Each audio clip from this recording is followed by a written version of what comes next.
नमस्कार दोस्तों। आज की जो क्लास है वो रहेगी अपनी रेखागणित से संबंधित, यानी कि अपन जो पढ़ेंगे वो क्षेत्रफल के बारे में पढ़ेंगे। और इसमें जितनी भी समतली आकृतियाँ जो है उसका क्षेत्रफल के बारे में पढ़ेंगे। तो पहले अपन ये देख लेते हैं इसमें कि क्षेत्रफल जो होता है वो किसका निकाला जाता है और किसका नहीं निकाला जाता है। सबसे पहले अपन ये देख लेते हैं कि आकृतियाँ जो होती है वो दो प्रकार की होती है। ठीक है, पहली जो आकृति है वो है समतली आकृतियाँ। कौन सी आकृतियाँ? समतली आकृतियाँ। और दूसरी जो होती है उसका जो प्रकार होता है वो होता है ज्यामितीय आकृतियाँ। ठीक है, यानी कि दो प्रकार की आकृति होती है। इनको कहते हैं 2D, यानी कि 2 डायमेंशनल होती है। और ये जो होती है वो कौन सी होती है? 3D, यानी कि 3 डायमेंशनल होती है। इसमें जो प्रयोग किया जाता है वो दो मात्रकों का प्रयोग किया जाता है, लंबाई अथवा चौड़ाई का। ठीक है, और उसमें जो प्रयोग किया जाता है इसमें लंबाई का भी प्रयोग किया जाता है, चौड़ाई का भी प्रयोग किया जाता है और उसके साथ में ऊंचाई का भी प्रयोग किया जाता है। ठीक है, अब अभी जो अपन देखने वाले हैं वो क्षेत्रफल। तो क्षेत्रफल सिर्फ समतली आकृति का निकलता है, ज्यामितीय आकृति का क्षेत्रफल नहीं निकलता है। अब इसमें क्या होता है, इसका क्षेत्रफल निकलता है प्लस एक और क्या निकलता है? परिमाप। ठीक है, और उसका क्या निकलता है?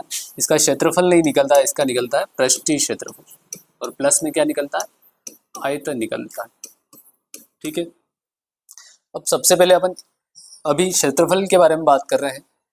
तो क्षेत्रफल में क्या होता है, जैसे कोई आकृति है, इस टाइप की आकृति है और उसका अपने को क्या निकालना है? क्षेत्रफल निकालना है। तो क्षेत्रफल का मतलब होता है ये अंदर वाला जो भी भाग है। ठीक है, मान लो ये खेत है। क्या है? खेत। खेत को हकाई करना। ठीक है, या फिर इसको बोल दो तो खुदाई, या फिर कल्टीवेट करना। ये जो है वो क्या कहलाएगा? क्षेत्रफल कहलाएगा। ठीक है, अगर बाहर वाले भाग को देख रहे हैं, यानी कि यहाँ से अपन ने स्टार्ट किया और वापस चारों ओर घूम के यहीं पर आ गए, उसको क्या कहते हैं? परिमाप कहते हैं। जैसे अगर इसका उदाहरण ले तो क्या करना, खेत के चारों तरफ क्या लगाना? बाड़ लगाना। उससे क्या हो जाएगा? उसकी दूरी पता चल जाएगी। दूसरा है तार लगाना। तो इसके लिए अपने को क्या याद करना पड़ेगा? परिमाप, यानी कि बाहर वाला जो भाग है उसकी टोटल दूरी का योग, उसको कहेंगे अपन परिमाप। और क्षेत्रफल कहते हैं उसके अंदर वाले भाग का कुल क्षेत्र कितना है, उसको कहेंगे क्षेत्रफल। ठीक है, अब आते हैं इसमें कुछ समतलीय आकृतियां कौन कौन सी होती है। अपन इसमें सबसे पहले जो पढ़ेंगे वो किसके बारे में पढ़ेंगे? त्रिभुज के बारे में, यानी कि त्रिभुज के क्षेत्रफल का सूत्र, इसके परिमाप का सूत्र। ठीक है, त्रिभुज के बारे में अपन पहले देख चुके हैं। त्रिभुज कहते हैं किसको है, क्योंकि आकृतियों के बारे में जितनी भी प्रमेय वगैरह थी वो अपन ने पहले ही देख ली। इसकी परिभाषा भी अपन ने क्या कर लिया था? पहले ही देख लिया था। ठीक है, ये वाला जो चैप्टर है इसमें सिर्फ क्षेत्रफल और परिमाप के बारे में देखेंगे अपन। ठीक है, तो सबसे पहले अपन देख लेते हैं त्रिभुज का क्षेत्रफल। तो त्रिभुज के क्षेत्रफल अपन ने त्रिभुज के बारे में पढ़ा था। तो त्रिभुज जो है वो 6 प्रकार के थे। ठीक है, तो इसमें से अपने पास जो सूत्र है वो 3 प्रकार के त्रिभुज के सूत्र है। कितने प्रकार के? 3 प्रकार के। ठीक है, कौन कौन से होते हैं? तो सबसे पहला जो है, जो तुमने छोटी से छोटी क्लास में पढ़ा था, वो जो सूत्र होता है वो हमेशा कौन से त्रिभुज का होता है? समकोण त्रिभुज के लिए सूत्र होता है स्पेशली। ठीक है, और के लिए भी लागू हो सकता है, लेकिन स्पेशली किसके लिए होगा? समकोण त्रिभुज, या फिर समद्विबाहु त्रिभुज के लिए भी लागू हो सकता है, लेकिन उसके लिए अपने को ऊंचाई निकालनी पड़ेगी। ठीक है, समकोण त्रिभुज का क्षेत्रफल, इसका जो सूत्र होता है क्षेत्रफल का वो होता है 1/2 आधार इंटू ऊंचाई। ठीक है, इसमें से अगर इसका चित्र बनाए तो ये इसका क्या हो जाएगा? आधार, और ये जो है स्ट्रेट, ये क्या हो जाएगी? ऊंचाई। अगर आपको त्रिभुज ऐसा दे रखा है, ठीक है, तो इसमें ऊंचाई इसको नहीं लेना है, ये तिर्यक ऊंचाई होती है। ऊंचाई कौन सी होगी? ये बीच वाली क्या होगी? ऊंचाई होगी। ये ध्यान रखना है आपने। और ये आधार अपना ये पूरा हो जाएगा यहाँ से यहाँ तक। ठीक है, आ गया समझ में? अब लेते हैं इसमें परिमाप का। तो कोई सूत्र नहीं होता इसमें, परिमाप का सीधा है तीनों का योग है। ठीक है, कोई सा भी त्रिभुज हो। फिर दूसरे टाइप का जो त्रिभुज है वो होता है विषम बाहु त्रिभुज का सूत्र है। और विषम बाहु त्रिभुज के लिए एक सूत्र है। विषम बाहु का मतलब क्या होता है? जिसकी तीनों भुजाएं क्या होती है? अलग अलग होती है। ठीक है, तो उसके लिए एक सूत्र है जिसको अपन हीरोन का सूत्र भी कहते हैं। सूत्र है S कोष्ठक एस माइनस ए, एस माइनस बी और एस माइनस सी, जिसमें से ए बी और सी मान लो ये है, तो अपन मान रख देंगे। लेकिन एस क्या है, तो एस बराबर होता है ए प्लस बी प्लस सी, ये तो क्या हो गया परिमाप, और परिमाप का अगर आधा कर लो यानी कि इसको क्या कह देंगे अपन, अर्ध परिमाप, ठीक है। यानी कि एस का मतलब होता है अर्ध परिमाप, ठीक है। अब इसमें क्या है, ये जो सूत्र है इसको अपन हीरोन का सूत्र कहते हैं। कौन सा सूत्र कहते हैं, हीरोन का सूत्र। दो तो हो गए, अब तीसरा जो है इसमें वो होगा समबाहु त्रिभुज के लिए। किसके लिए होगा, समबाहु त्रिभुज के लिए। इसके क्षेत्रफल का सूत्र होता है √3/4 इंटू भुजा स्क्वायर, ये इसका सूत्र रहेगा, ठीक है। ये ध्यान रखना आपने। अब इसके अलावा आपने तीन जो त्रिभुज है वो कौन कौन से बच गए हैं, तो एक बच गया न्यूनकोण त्रिभुज, इसका सूत्र नहीं होता है। अधिक कोण त्रिभुज, इसका भी कोई सूत्र नहीं होता है। और लास्ट एक और बचा अपना समद्विबाहु। समद्विबाहु का मैंने बता दिया था, यहाँ पे ये वाला सूत्र लग सकता है, लेकिन इसमें अपने को पहले क्या निकालना पड़ेगा, ऊंचाई निकालनी पड़ेगी, उसके बाद में इस सूत्र का अपन उपयोग कर सकते हैं। आ गया समझ में। अब लेते हैं इसके बाद में अपन चतुर्भुज वाली आकृतियां। तो चतुर्भुज वाली आकृति अगर लेंगे, 2 नंबर डाल लेते हैं इसको, चतुर्भुज। चतुर्भुज में सबसे पहले अपन लेंगे आयत। आयत का क्षेत्रफल का सूत्र क्या रहेगा, आयत की आकृति अगर देखोगे इसमें क्या होता है, आमने सामने की भुजाएं समांतर भी होती है और बराबर भी होती है, और प्रत्येक कोण जो है वो कितने डिग्री का होता है, 90 डिग्री का होता है। आ गया समझ में इतना। इसके क्षेत्रफल का सूत्र है, यानी कि ये वाला भाग जो है वो इसका क्या होगा, लंबाई, और ये वाला भाग जो है इसका क्या हो जाएगा, चौड़ाई, ठीक है। तो इसका सूत्र बन जाएगा लंबाई का गुणा किससे हो जाएगा, चौड़ाई से। तो ये कोई किसका सूत्र बन जाएगा, आयत के क्षेत्रफल का। इसी तरीके से अगर इसका परिमाप निकालें तो परिमाप जो है चारों ओर चली गई दूरी का टोटल योग, ठीक है। लंबाई प्लस चौड़ाई प्लस लंबाई प्लस चौड़ाई, यानी कि कितनी बार संख्या आ रही है अपने पास, लंबाई भी कितनी बार आ रही है, 2 बार, चौड़ाई भी कितनी बार आ रही है, 2 बार। तो लंबाई प्लस चौड़ाई का अगर किससे गुणा कर ले अपन, 2 से गुणा कर ले, तो ये किसका सूत्र बन जाएगा, इसके परिमाप का। अब एक और चीज बच जाती है इसमें, विकर्ण। ये विकर्ण, ठीक है। विकर्ण का सूत्र क्या रहेगा, अब अगर ध्यान से देखोगे इसमें,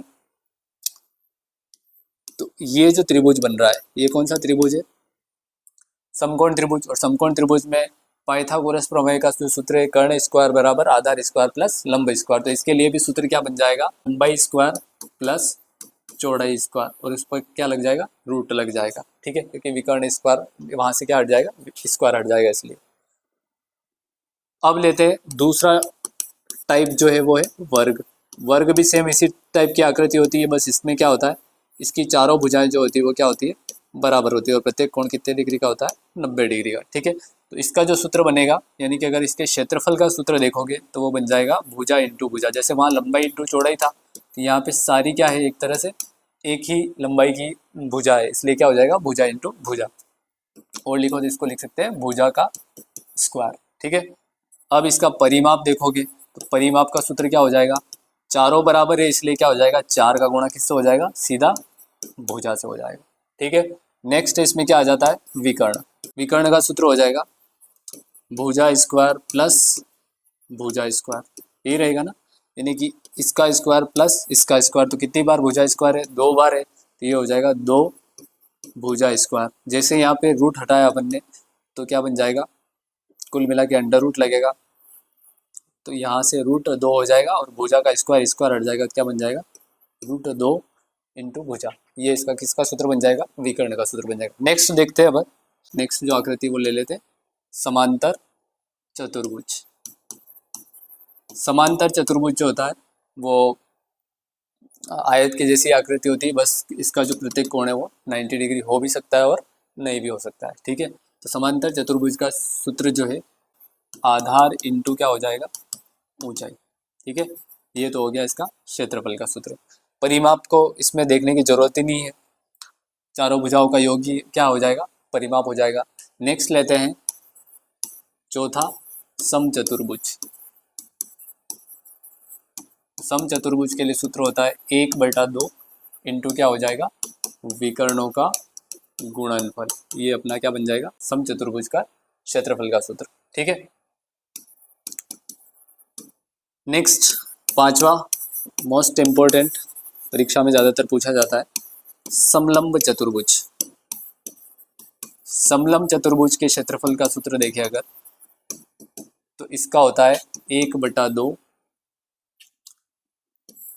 जैसे ये है, ठीक है, इसको ए मान लेंगे, इसको बी मान लेंगे, ये समांतर भुजाएं हैं, और ये इसकी क्या हो जाएगी, ऊंचाई हो जाएगी, स्ट्रेट वाली क्या हो जाएगी, ऊंचाई। इसका सूत्र हो जाएगा समांतर भुजाओं का योग और उसका गुणा किससे हो जाएगा, उनके बीच की दूरी। दूरी का मतलब वही हाइट, ये वाली। ठीक है, इसका सूत्र अगर सिंपल वे में लिखो, a + b गुणा h, ऐसे भी लिख सकते हैं। ठीक है, 5 हो गए। अब छठा जो प्रकार था अपना, वो क्या था, चक्रीय चतुर्भुज का क्षेत्रफल। छठा प्रकार इसमें चतुर्भुज में हो जाएगा चक्रीय चतुर्भुज का क्षेत्रफल। ये जो आकृतियां, इन सब के बारे में अपन पहले, जो इससे पहले वाला जो चैप्टर है लगभग, उसमें अपन पढ़ चुके हैं। बहुभुज से पहले वाला जो चैप्टर था उसमें पढ़ चुके हैं, 2-3 लगातार। ठीक है, इसका सूत्र भी वो जो हीरोन वाला सूत्र है वो का वही सूत्र है, बस इसमें ए बी सी और साथ में क्या आ जाएगा, डी आ जाएगा बस। ठीक है, इसमें भी एस का मतलब वही होता है, a + b + c + d/2, यानी कि अर्ध परिमाप। ठीक है, इसको भी क्या कहते हैं, हीरोन का सूत्र कहते हैं। ठीक है, और ये जो लागू होगा वो किसके लिए लागू होगा, चक्रीय चतुर्भुज। वृत्त जो है इसमें क्या होता है, ये चीज़ अपन पहले ही पढ़ चुके हैं। ये इसकी परिधि होती है, ये इसका क्या हो जाता है, केंद्र। यहाँ से यहाँ तक की जो दूरी होती है वो निश्चित दूरी, उसको क्या कहते हैं, त्रिज्या। त्रिज्या का जो डबल होता है, जो केंद्र से होकर गुजरता है, उसको क्या कहते हैं, व्यास। जो सबसे बड़ी क्या होती है, जीवा होती है। दो बिंदुओं को प्रतिच्छेद करने वाली परिधि को, उसको क्या कहते हैं, जीवा कहते हैं। ठीक है, उसके बाद में और अपन ने देखा था त्रिज्यखंड और वृत्तखंड के बारे में। ठीक है, अब देखते हैं सबसे पहले इसमें सूत्र। सबसे पहले वृत्त के क्षेत्रफल का सूत्र क्या होता है, πr², जहाँ पे पाई का मान हमेशा क्या रहता है, 22/7, और r का मतलब होता है त्रिज्या। ठीक है, 22/7 की जगह अपन 3.14 भी रख सकते हैं।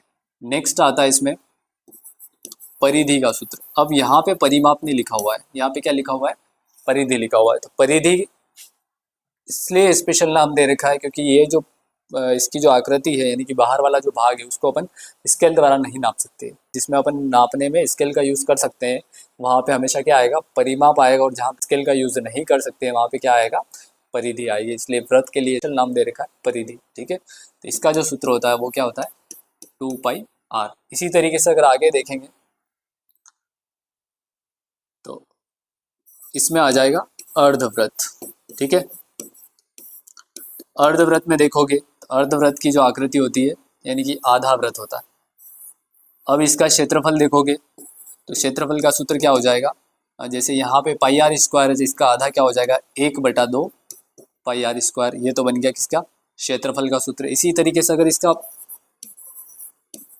परिमाप देखोगे, अब यहाँ पे अपन अर्धवृत्त में क्या यूज कर रहे हैं, परिमाप यूज कर रहे हैं। क्यों कर रहे हैं, क्योंकि ये वाला जो भाग है वो किसके द्वारा अपन नाप सकते हैं, स्केल के द्वारा नाप सकते हैं। इसलिए यहाँ पे क्या यूज करना पड़ेगा, परिमाप। तो ये जो भाग है वो कितना होता है, यानी कि r + r कितना हो जाएगा, 2r, और 2πr था, उसका आधा क्या हो जाएगा, πr। तो यहाँ पे अगर सूत्र निकालोगे तो r को कॉमन ले लो, तो सूत्र बन जाएगा r 2 +